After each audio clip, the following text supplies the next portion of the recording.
We're talking today all about DJs and how they can play an important part on your wedding day. So we have Steve here. Steve, why don't you go ahead and introduce yourself? Yeah, thanks, Dana. Steve Macke here with Trustworthy Music.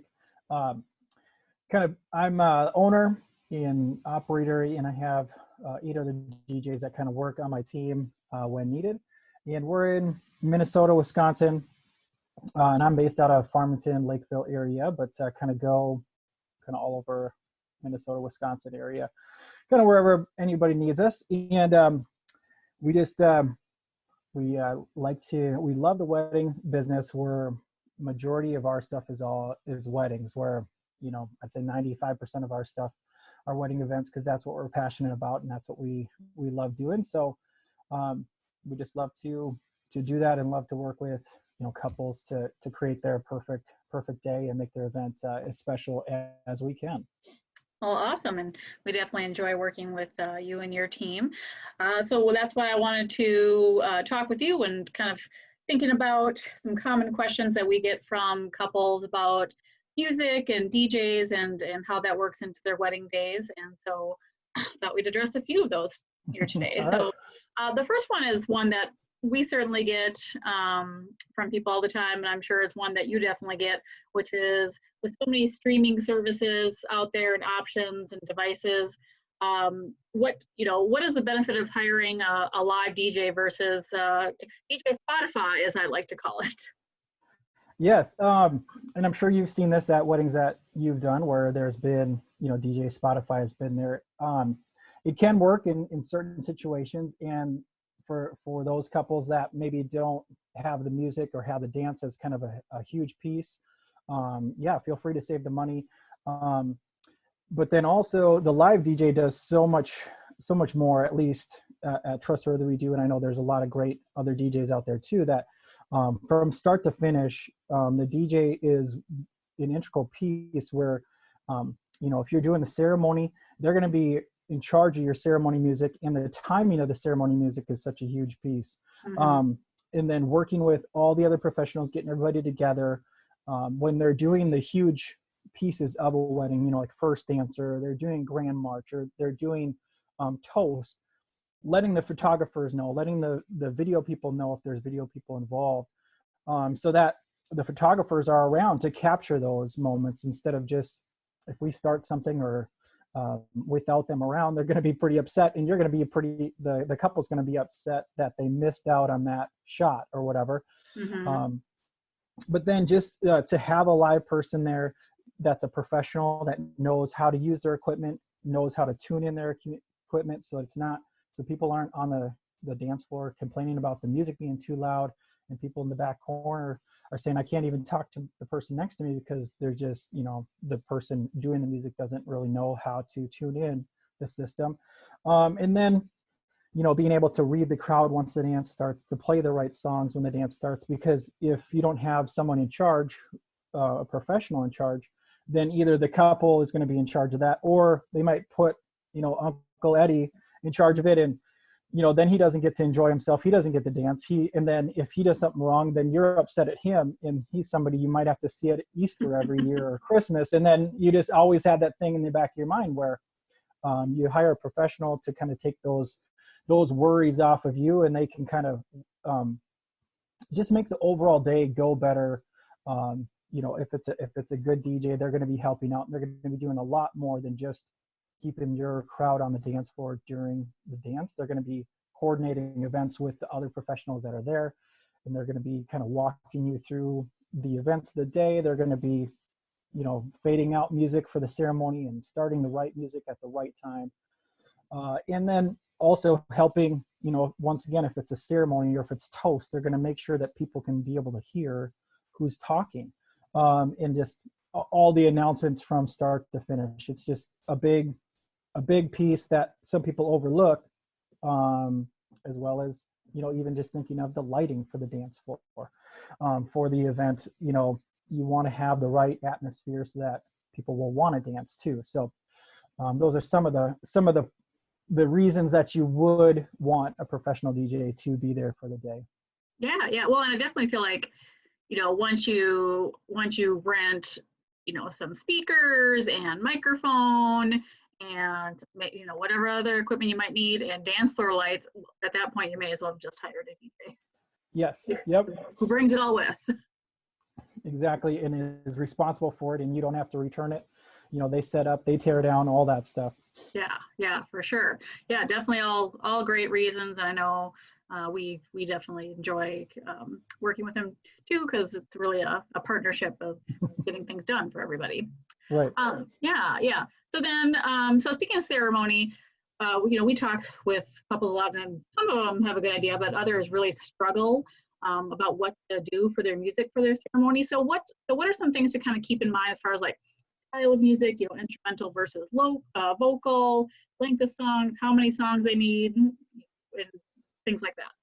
Yeah, it's a big piece that some people, I think the ceremony music is one of the last one that does get picked, because there's really doesn't have to be a rhyme or reason on what songs you pick. I mean, I usually say pick something that's personal to you and something that matters to you, because it's one of the ways that you can kind of personalize your wedding. There's not, if you want to do some traditional stuff, you can't really personalize it. But if you want to, the ceremony music is one way you can personalize it. And yes, I do encourage couples to pick instrumentals if they can,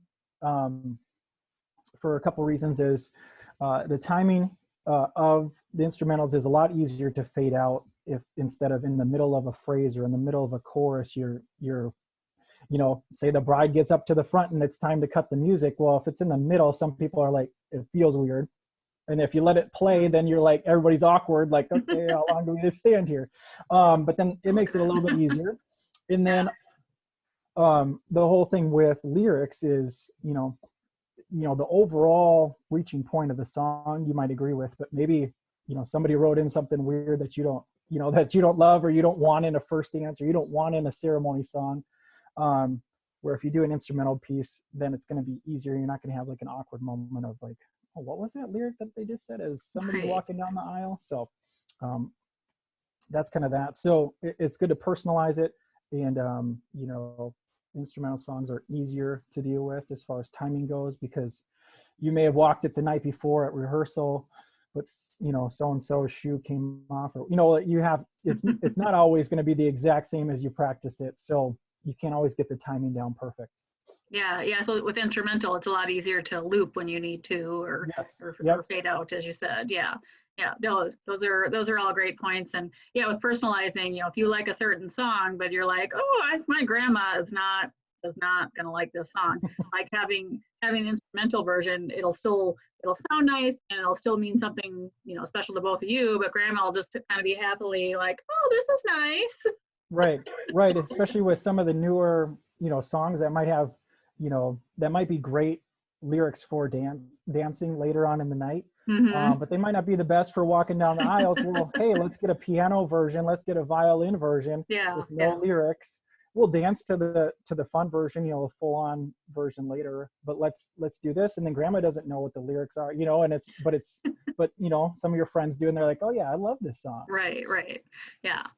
Well, perfect. And then, so speaking of kind of the dancing, what have you seen, or what do you feel like are some of the pros and cons of having doing the first dance? Traditionally it's usually done after dinner, but we've definitely seen some people move it before dinner, after the Grand March, or the couple is announced in the room. What do you feel like are some pros and cons of either of those? Yeah. I think it's beginning to be more and more of a trend to do the first dance after Grand March, or as soon as the couple is introduced before dinner. Mm-hmm. There are definitely pros and cons. Anytime you're fighting tradition, that's going to be a tough thing to break, or con to break. I think that you do it right away is going to be your most captive audience, because you gather everybody for dinner, and then you do Grand March. And then you've got everybody there because you just did a Grand March. You just got everybody hyped, and you brought everybody in. Everybody's cheering. You go right into it. Everybody's going to be there already. Where the other things that we've seen, and we've worked together too at multiple venues, where it's like after dinner, there's kind of a little bit of time where, okay, the bar is across the yard or, outside of the tent for sure.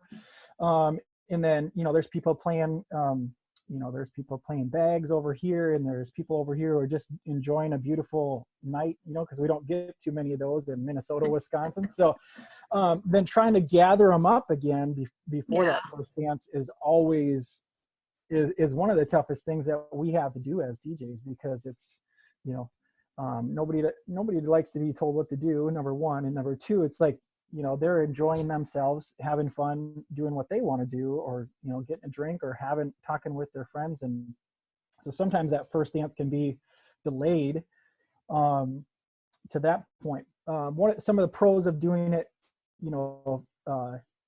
at the traditional time is it does kind of start the dance. It kind of gives it like, okay, we're done with the rest of the stuff. It is dance time now. We can start that, but you can also do that with, if you choose to do parent dances, or if you choose to do like a wedding party avalanche dance or something like that, you can kind of create that as well by doing one of those instead of a first dance. It's really up to the couple on what they want to do, where they want to put it. Sure. Yeah. Well, and we always kind of tell them too that sometimes it feels like it depends on them. If you really want people to be engaged and focused, maybe you have something choreographed. Who knows? If you want people to engage and focus and really paying attention to your first dance, then yep, like right before dinner, then they're paying attention. If you are nervous about it and you're not looking forward to it, but you're going to do it anyways, then then we can sneak it in when we're still people are at the bar and nobody's really paying attention. And don't worry, we'll still get your photographer and videographer there, but everybody else can just kind of keep doing what they're doing. Right. And then that's another piece too that sometimes we run into at those ones where the first dance continues to get moved back further and further because we're waiting for, people to come or whatever. Sometimes you run into limits with your photographer or your video person, where it's like, okay, well, we only have them till this time, but not enough people are in here, so we just have to go for it because otherwise they need to leave, or we have to pay them extra. Yeah. So that can be another trade-off where, do we want to just do it, get it out of the way, and we know that whenever the photographer needs to leave, they're good to leave then, or whatever. So another thing to think about. Yeah, no, it's definitely a good point. So besides the first dance, so that there's obviously other dances. So what are some things that you're seeing at a dance that work or don't work well? Such as a bouquet or garter toss, parent dances, dollar dances, anniversary dances, group dances. What are kind of things that you think work well, and then what are like just crowd killers? Yes. Everybody kind of has their own feel on what they want to do going into the day. And I kind of give my own opinion, but by no means is my opinion, the final say and stuff. But dollar dances are getting to be one of the bigger killers of a dance crowd, where it kind of, it usually kicks people off the dance floor, and then you try to, after, maybe 10 minutes, 30, 20 minutes of just one couple dancing, or one person dancing with the bride, one person dancing with the groom, or whatever it ends up to be. And you're, the DJ is like, okay, anybody else want to dance with, you always have inequity of lines too, where like either one of the couples is more popular than the other. So then I'm trying to get people and not make the person feel bad who doesn't have anybody in their line. So it just kind of gets a little awkward. Yeah. Awkward's a good word for the dollar dance. Yes. And then bouquet toss is still hanging on, where, you can still usually get enough girls to bring each other onto the dance floor. But then the garter toss has been in a huge decline lately. Just single guys don't want to say that they're single. They don't want to go out there. They don't want to advertise that or anything for some reason, where I always tell people, if I'm doing a garter toss, I'm like, okay, watch the bouquet toss people, because they're single too, so you can maybe, make that happen. Let's go. Let's make some love connections here. But that just seems to be so hard for me. Like, I'm just like, okay, any single guys who want to say, come on out. But so that's just on a decline. The anniversary dance can be a real nice piece if it's done in the right order or done in the right at the right timing and stuff like that. But Mm-hmm. it's once again kind of awkward where you're pulling everybody out to the dance floor and then you're kicking people off the dance floor again, where kind of my job is to bring people to the dance floor, and I don't like to kick them off the dance floor. I want them to keep dancing. Yeah. But it can be a nice piece, nice way to honor if you know that, or if you think your grandparents are going to win, or, you know, like if you have a family that has a tradition of long marriages, it can be a real nice way to honor them. Mm-hmm. Um, I suppose and you need to then, do that earlier in the dance, so before those people leave, then too. yes, yep, yeah. I'm usually doing that one of the first. You know, that's right around the time of you know, parent dances. If you're going to dance with your parent, Mm-hmm. your mom or your dad or whatever, then hey, let's do the anniversary dance right then and there, so that, you know, they can come out and they can do their piece and they're still there before they leave. But yeah, it's nice if you do decide to do that. I usually tell people it's nice to have some sort of gift or something for the person that wins. Either you can give them a bouquet, because let's be honest, not many people, you know, of your bridesmaids are going to keep their Mm-hmm. bouquets. They Yep. might take them home for a day and be like, what am I going to do with this? Well, you can give a nice bouquet to the people that win, or you can give them Mm-hmm. some sort of prize, Yeah. just as a nice touch. And then let's see, I like the shoe game. Yeah. Can be fun. Um, for some of those people that maybe know only one of the two from the couple, it's a way to kind of figure out, oh, I thought Johnny would be the one who made the first move, or I thought, you know, Sally spent more time on social media, but really it was John. You know, like, so it can Mm-hmm. kind of give the other half of the family, if they don't know, you know, if they don't know the other person who's getting married, they kind of can find out a little bit about the relationship. Oh, that's a good way to put Um, it. Yeah. and it's not really, it doesn't disrupt too much. And if we can, I like to do it right around the same time as cake, just because once again, you kind of have a little more captive audience then, and you don't have to kick people off the dance floor again and then try to bring them back. So that piece is one I found. And the other big thing that I've found, you know, over hundreds of weddings in the past, you know, 10, 15 years that I've been doing this, is the longer stretched out timelines sometimes can be a dance killer, where, Mm-hmm. you know, if you're starting your ceremony at 1 or 2 in the afternoon and you're wanting to go till midnight, a lot of people are not going to want to spend that much time at your ceremony there, or at your wedding day. They're going to say, you know, let's stick around for maybe first dance, or let's eat and go home, or, you Yeah. know, they just kind of, I say, and especially, you know, in today where it's like they're already, you know, or where there's a lot of people getting married on a Friday, or there's people getting married on a Sunday, like, don't stretch it out. Just make it kind of short and sweet. Yeah. Let's, you know, do a 3-hour dance instead Oh, of a perfect. 4.5, 5-hour dance, you know? 3 hours is perfect.